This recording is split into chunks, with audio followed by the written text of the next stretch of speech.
All right, we're back. Another week. Something that's super exciting. I just signed up for an in-person event that I'm going to next week, which is great. I'm finally getting out of my little shell here. Charlie's going to have to stay home and look after the kids while I go, but I'm excited. Winning by Design, another great agency. They're holding their event next week in San Francisco, and I'm going. So if you're going, look out for me, okay? And then the next Exciting. week we're Getting gonna out of the parenting cave. yeah, hopefully go to demand and expand, as Charlie would say. Okay, I have a problem with this event name. It only works with an American accent. Demand and expand works, right? But you say it in my accent, demand and expand, or demand and expand doesn't. I'm sorry, I it's think not my question international. is to British people: why do you say demand but you say expand? I can't answer that But question. anyway, Take it up with the king. yeah, Take it excited to up go to with the that Oxford one English Dictionary. as well, and kind of get back into the swing of things, going to events. Now it's nice to go to events because there's at least going to be some conversations around AI, if not all of them. So it's a lot of great new content to check out, and also just get back into networking with folks and hear from them what's been going on since the whole AI boom. So yeah, Yeah, I'm if you're going to excited. be at any of these events, let us know. Let Crissy know if you're going to be at the Winning by Design event next week, and let us both know if you're going to be at Demand and Expand the week after. Or if you're a CMO or CR listening and you're in San Francisco, want a discount code, me up. All right. So, first topic we want to go through is something that Charlie, you posted about yesterday, I think, on LinkedIn, but around kind of the whole do you need less people with the rise of AI? Can AI replace people? If anything, like it's sometimes feeling now like you almost need to add people to make it more effective. Um, yeah. So what are your thoughts there? Because it's I feel probably like a contrary to what VCs want to hear. well, yeah, it's funny because I think a lot of people maybe are on the same trajectory as me when it comes to this. It's like over the years you've fluctuated a bit. Some days you have AI is going to take everything, and there's going to be nothing left for humans to do. The next day you have a bad experience with Claude Code and you're like, this thing's stupid, it's not going to do anything, and you're kind of constantly going through that phase. But over time, there's kind of more meta, longer term trends with how I've been thinking. And recently, and I have seen more people talk about this too, it does feel like the optimist in me thinks we're going to land in quite a happy medium with it all, where we've got this incredible tool. It's going to make so many improvements in what we can do in go-to-market, and a lot of these things that we talk about. It's going to take away a lot of the busy work. I mean, just yesterday we were talking to Alison on our team, and she was saying how it's almost like it's not a negative thing, but it's like there's so much complicated work she's working on right now because all of the non-complicated work she can hand off to AI now. But where in the Yeah. past, like sometimes you would have to just like scrub a list and do this like boring and Give your repetitive brain a work. break. Yeah. And I Mm-hmm. bet so many ops people are feeling this now where you're like, okay, well, actually all I'm doing all day is the really hard stuff and coaching AI to do the easy stuff. And it's kind of like, it can be quite overwhelming. But anyway, where I think this happy medium might land is a lot of that kind of just grunt work that's going to be taken by AI, and there's going to be a lot of capabilities out of this. And it's going to open up things that we've never been able to do before.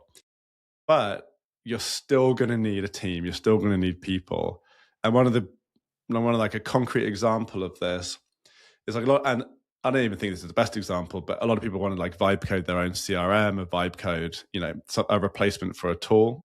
But when you do that, there is so much that goes into maintaining that tool, implementing that tool, training people on that tool, being the support team for that tool, hosting, security, all these different things that you didn't have to do before when you just bought a tool.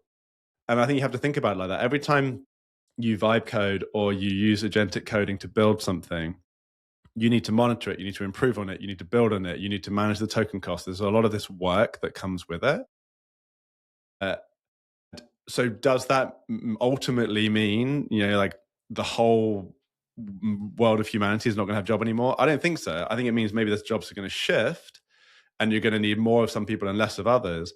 But I think on balance, you're actually going to need more ops people, because so much of this work is going to be handled and owned by ops people. They're going to be owning a lot of this, the builds and maintenance around it.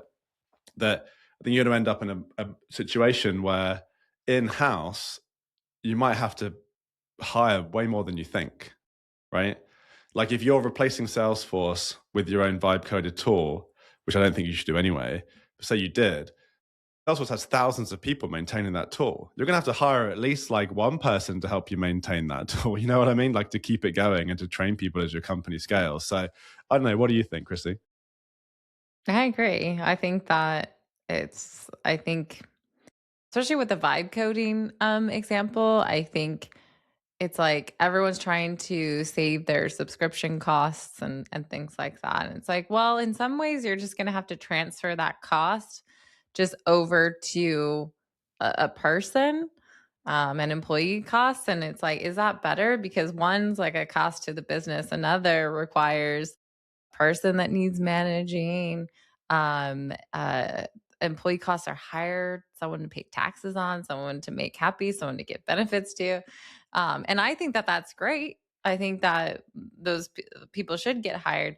But I think when it's this like soul of like, oh, I'm looking at this subscription cost, and then versus not. I loved also a post that I saw yesterday from the CEO um, and co-founder at Gong. And I mean, he did say like he runs a tech company, so take it with a grain of salt. But um, he's like, the building is the 10%, but the running supporting is the unglamorous 90%. And he gave a checklist like production. I'll just give a few examples like production. Who's on call at 3 a.m. to help support it?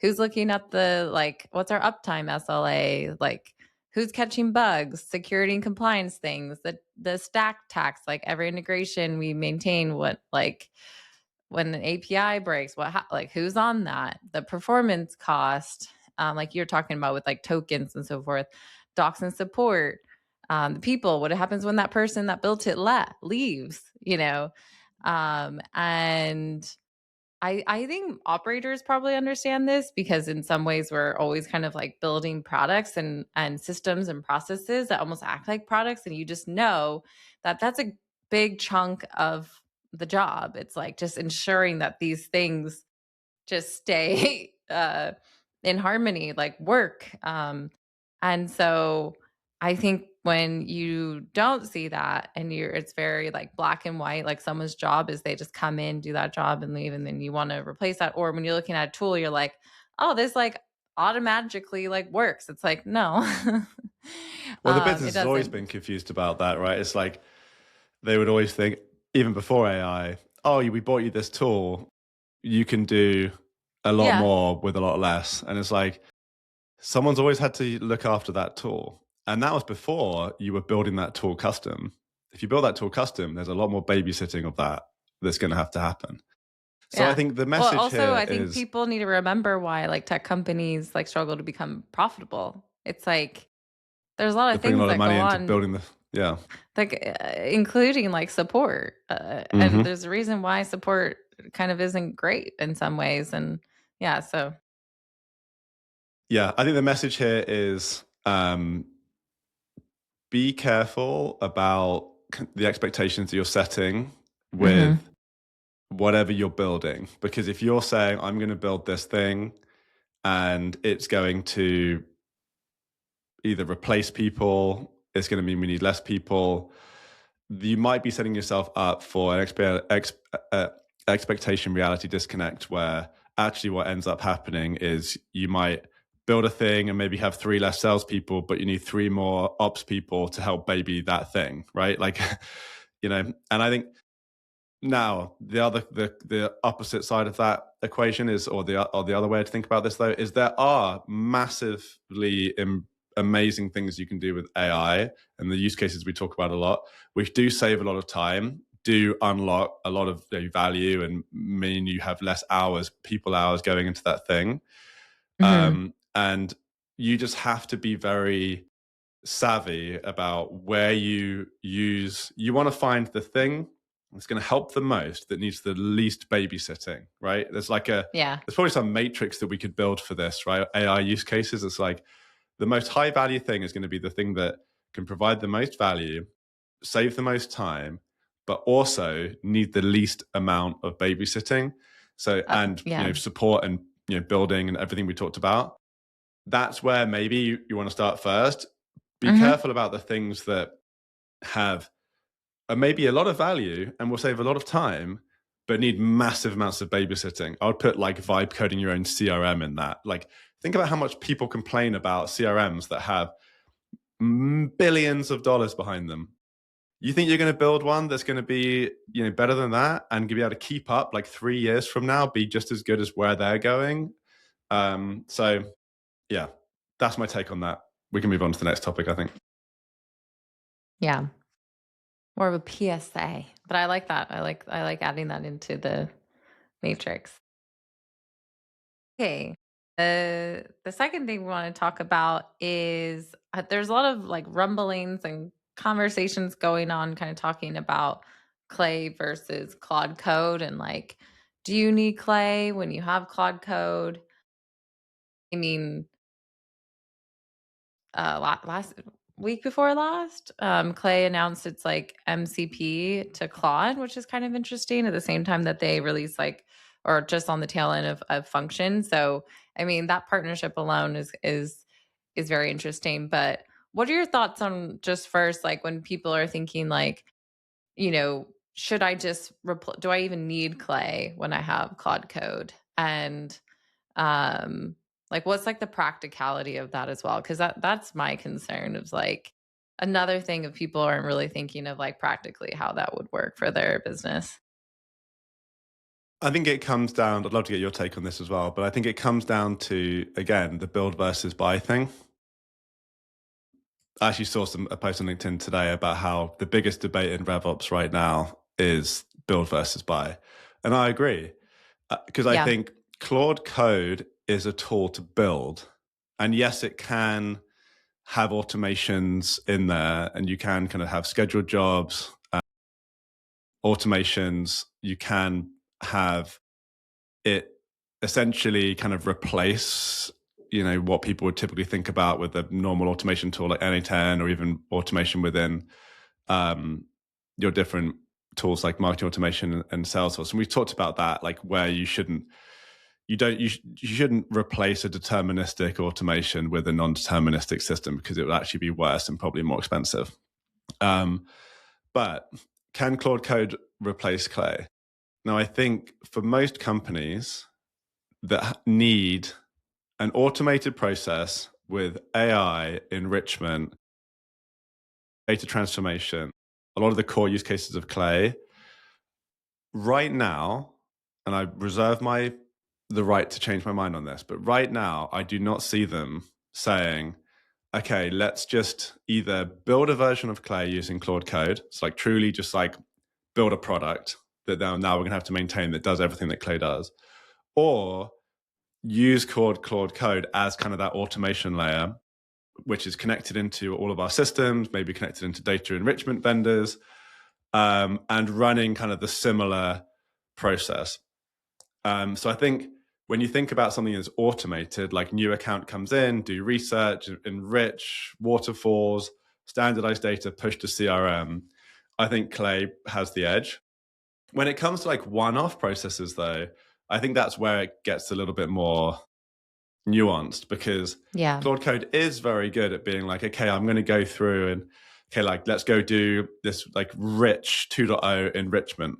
I want to go find like this nice specialist piece of data on all of my accounts, and then go do that, like whether it's like web research or looking to see if they've got certain tools or looking through job descriptions, whatever. Building out a proprietary data set, maybe hooking up with some enrichment to be able to get, just the core enrichment that you need on an account, getting a list of account, pushing it in. and you kind of going through that. If you look it up, maybe we'll throw up now on the screen like our maturity framework, like level 2, which is human working through a process with the help of AI, as and in this case Claude Code, to get to an end result, which is like more enriched accounts in Salesforce, blah blah blah.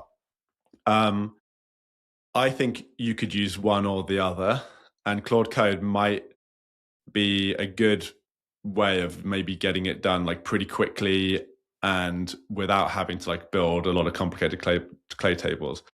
But I do think where you then go flip back into more clay land is around, I want this always on Yeah. automated process with around signals, AI, enrichment, data transformation, connected into my go-to-market tools, with governance, with people being able to see how it's built, reporting on token use, all that kind of enterprise feature set, security, etc.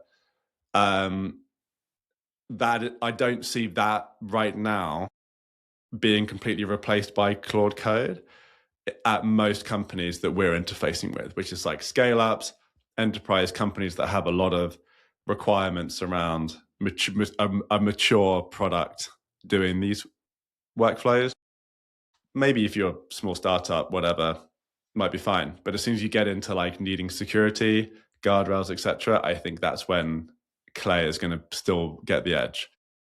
That's my mind change in several months or years, maybe. But for now, I do think having both is where you're going to get the most amount of value. And really the difference is around, do you need something automated or is it going to be one off? What do you think? Yeah.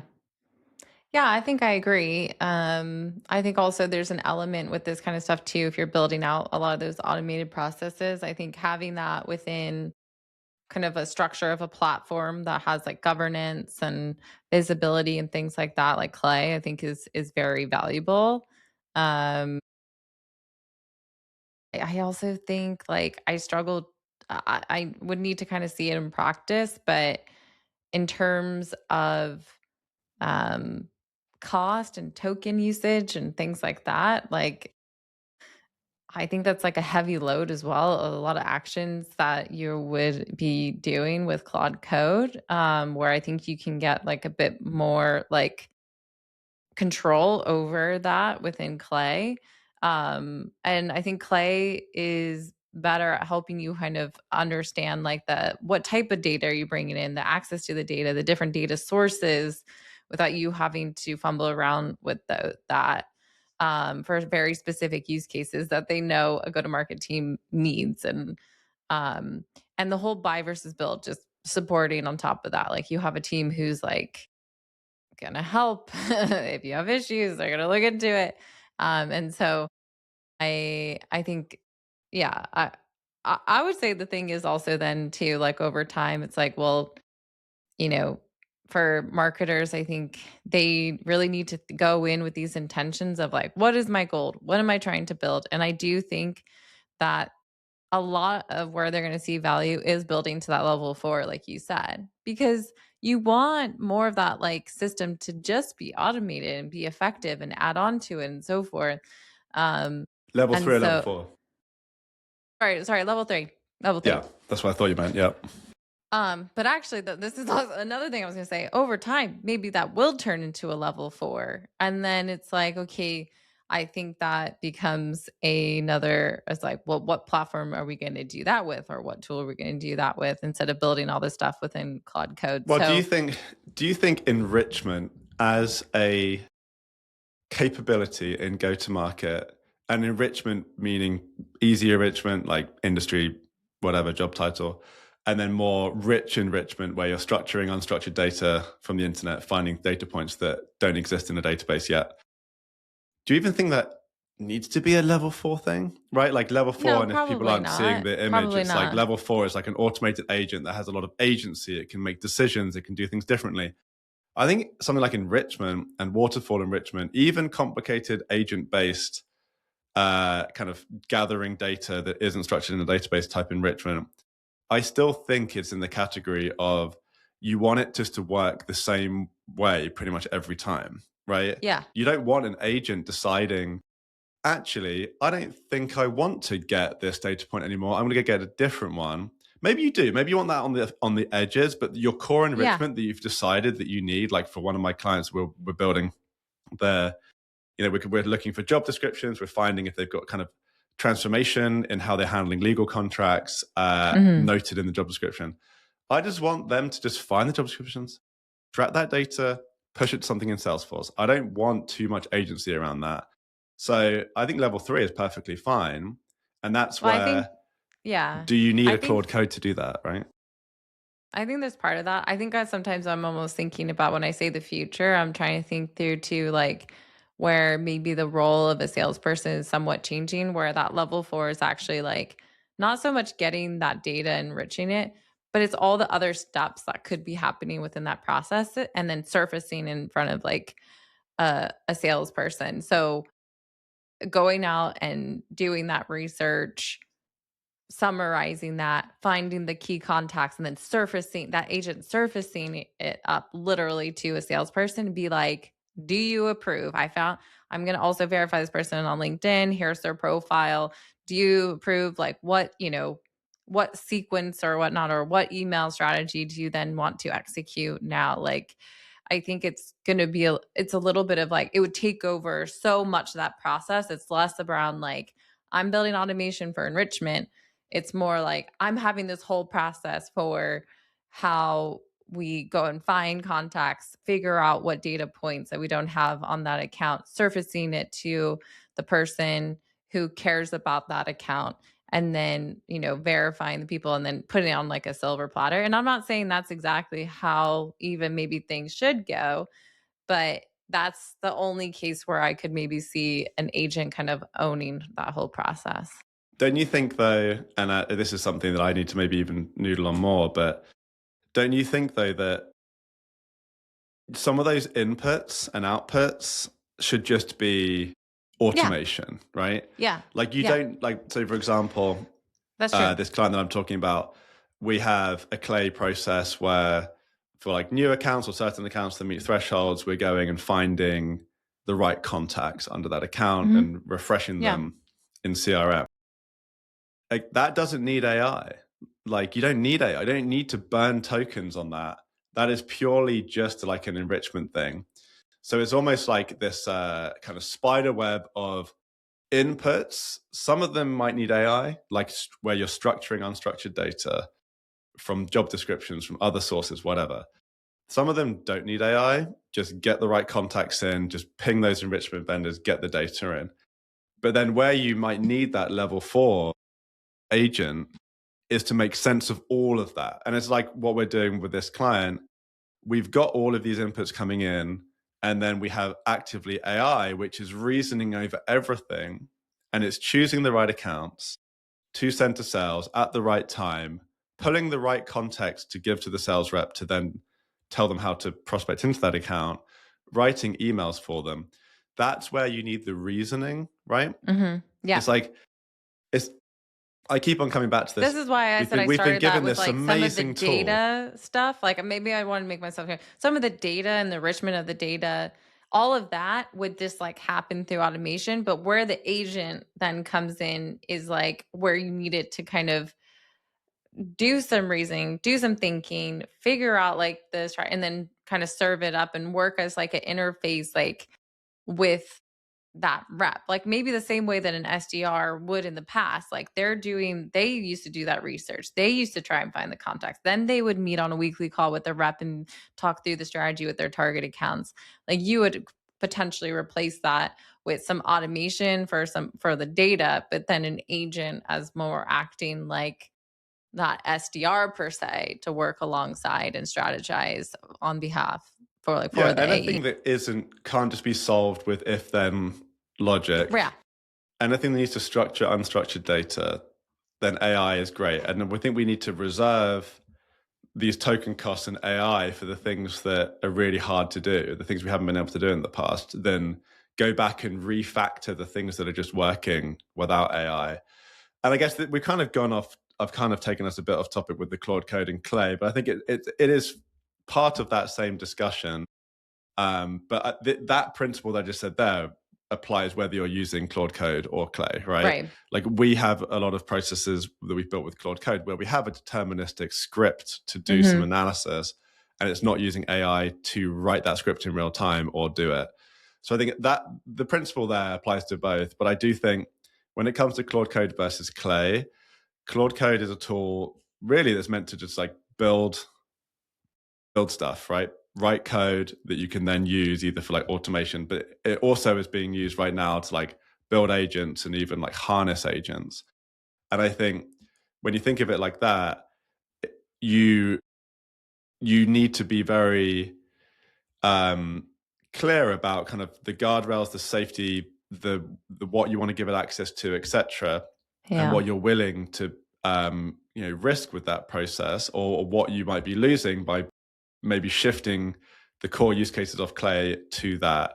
And also the other thing, people complain about Clay being expensive. We've got clients where like they're getting so much value out of Clay and they're barely even scraping their yearly credit usage. So I know for some companies they might find it expensive, but if you build things the right way, you can get a lot of data for basically free with Clay. So I think people that complain about the cost might not be setting things up the most efficient way. So again, that then brings you to, okay, if Clay's not as expensive as maybe some people complain about, you might just be moving off something that is good value for money to Claude Code that's going to have more of a complicated setup where they don't have the guardrails built in. It doesn't have, you have to figure out how to make it enterprise secure, right? Versus a company with millions of dollars of funding doing that. So yeah, that's where I stand on that. Yeah. But honestly, you should have both. Honestly, if it was me, we have both. Exactly. Every company, like you can get a lot of value from both. I don't think it's an if, it's a and. Okay, the last thing I want to talk about, and then we'll call it a wrap. But I think it's something that has come up a few times this week, so I find it's kind of good to talk about. And I think it's kind of like how you manage, like a lot of companies are thinking about like signals and signal harvesting. How do I surface those to sales? How do I then prioritize accounts? Or at the same time, what companies also do is they, score up their leads. They create MQLs, for lack of better words, sales ready leads, using like a scoring kind of metric, and then they send those over to sales. And one thing that we have seen, often, we've talked about it before, I think on past podcasts too, but besides hand raisers, we'll take those out of the bunch. But for a lot of companies, when you look at those scored up MQLs, the conversion rate is pretty much just on par, or almost even sometimes even the same as doing outbound, unless like it's very strict around some of that, which it usually isn't, because we talked about this, but I think a big reason for that is they always say, oh no, I'm too nervous. I don't want to keep things back from sales.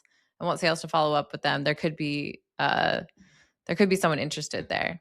Well, to me, that signals that you're not really that confident in your marketing, really. Like, or you just know that you don't have the marketing that you need to actually, for anyone who's coming in inbound, to keep them, engaged or whatnot. So I think there's that.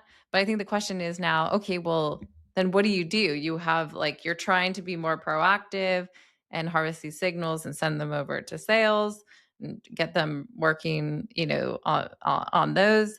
But then you also have these scored up MQLs that we see also just like don't really convert. And then that's supposed to maybe share some of their time too, in terms of who they should follow up with. And yeah, what's kind of like your thoughts around that? Like I know we are talking about, okay, maybe we should talk about in a perfect world, like what would we do? I have so many thoughts. How long do you have? Only a few minutes, so hurry up now. Okay. I think we have talked about this topic for probably 10 years, right? Or more. You could probably go back to some of our first podcasts. We probably talk about just like stop sending MQLs just to do hand raisers. But I think the issue then was that there wasn't as good of a viable alternative as we have now with AI.